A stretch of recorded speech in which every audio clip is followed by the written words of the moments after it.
I want to bring in senior investigative reporter Aaron Katersky, along with ABC News contributor John Cohen, a former acting undersecretary for intelligence at the Department of Homeland Security.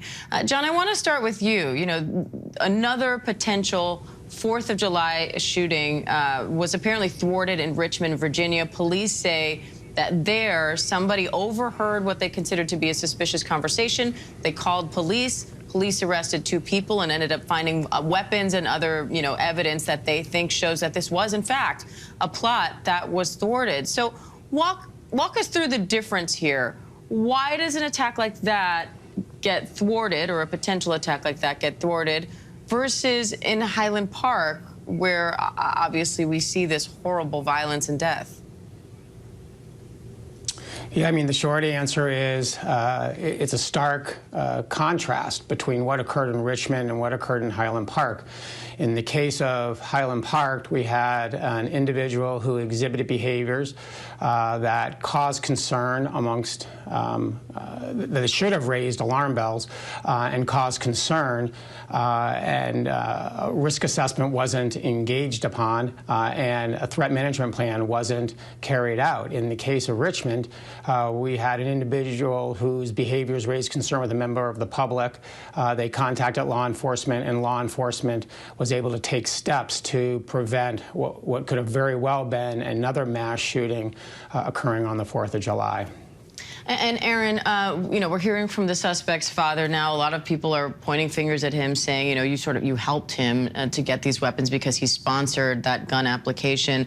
The father's saying, listen, we had no idea that he was planning this. He's not was never that kind of kid, whatever that means. And is saying, my son passed these background checks himself. I didn't pass the background check for him. So how significant is that, and how much do you think that's going to play into this case? When we spoke to Robert Cremo's father, he really tried to downplay his own culpability, but also the idea that his son was a known danger. In 2019, when the police were called to the family home because he made threats, the father said that was just a kind of a child tantrum type thing, somebody acting out because he was angry about something. And the father really did try to put the onus on the background check system in Illinois.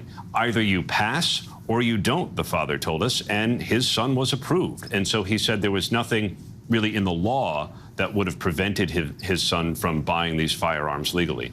And John, you have said that it's time to overhaul our gun violence prevention system. You say there are systemic solutions that already exist and that are already working. So what do you think is working, and what do you think needs to be done?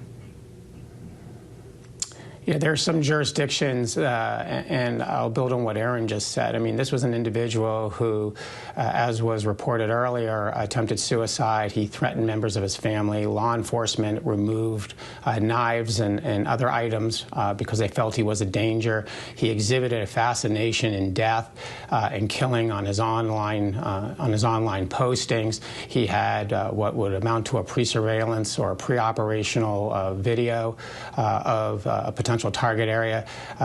This individual should have set off alarm bells. They should have assessed the risk. They should have managed that threat. They should have worked to restrict his access through the courts to firearms. That's happening in jurisdictions around the country, and we need to have it happening across the country. And Aaron, police now say the suspect confessed and offered details of how he carried out this attack. So where does this investigation go from here? The confession is only part of it. They recovered 83 spent shell casings. That means there are 83 additional potential charges that could be filed depending on what the police find. There's also a matter of the motive. Police still have not determined a motive. They say there's nothing to indicate a religious or racial motivation. If they can find a motive, though, and laws apply, the feds could come in for federal charges. All right. Aaron Katersky, John Cohen, thank you both. Hi, everyone. George Stephanopoulos here. Thanks for checking out the ABC News YouTube channel. If you'd like to get more videos, show highlights, and watch live event coverage, click on the right over here to subscribe to our channel. And don't forget to download the ABC News app for breaking news alerts. Thanks for watching.